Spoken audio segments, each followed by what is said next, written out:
গত বছর বাংলাদেশ দলের 3 ফরম্যাটের ক্যাপ্টেন ছিলেন নাজমুল শান্ত। এর মধ্যে চলতি বছরের জানুয়ারিতে তিনি টি-20 দলের নেতৃত্ব ছাড়ার ঘোষণা দেন। ওয়েস্ট ইন্ডিজের বিপক্ষে সর্বশেষ টি-20 সিরিজের দলেও ইনজুরির কারণে ছিলেন না শান্ত। ফলে ওই সিরিজটির জন্য বাংলাদেশ দলের অধিনায়কত্ব সামলান লিটন দাস। তার নেতৃত্বে 3 ম্যাচের টি-20 সিরিজে টাইগাররা ক্যারিবিয়ানদের হোয়াইট ওয়াশ করেছিল।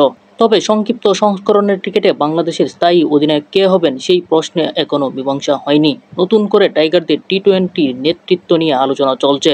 গুঞ্জন রয়েছে লিটন দাসই হচ্ছেন টাইগারদের পরবর্তী টি-20 অধিনায়ক। তবে আলোচনায় রয়েছেন তাসকিন আহমেদও। তবে টাইগার এই পেসার গোড়ালির ইনজুরির কারণে ভুগছেন। তবে কবে মাঠে ফিরবেন সেটি এখন অনিশ্চিত।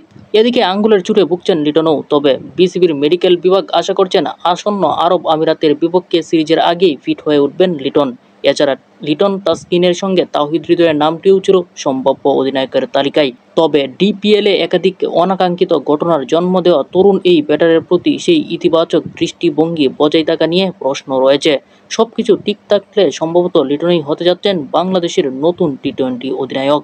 2026 সালে ভারত এবং শ্রীলঙ্কা যৌথভাবে টি-20 বিশ্বকাপ আয়োজন করবে। আসন্ন বিশ্বকাপ নিয়ে এখন থেকেই পরিকল্পনার কথা জানিয়েছে বিসিবি।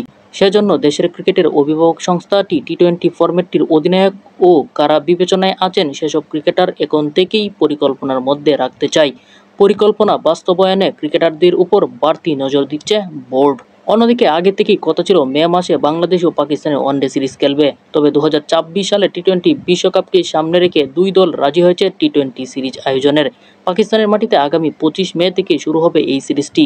অবশ্যই পাকিস্তান সফরের আগে সংযুক্ত আরব আমিরাতের বিপক্ষে দুটি টি-20 ম্যাচ খেলবে বাংলাদেশ। 18 এবং 20 মে হবে দুটি টি-20।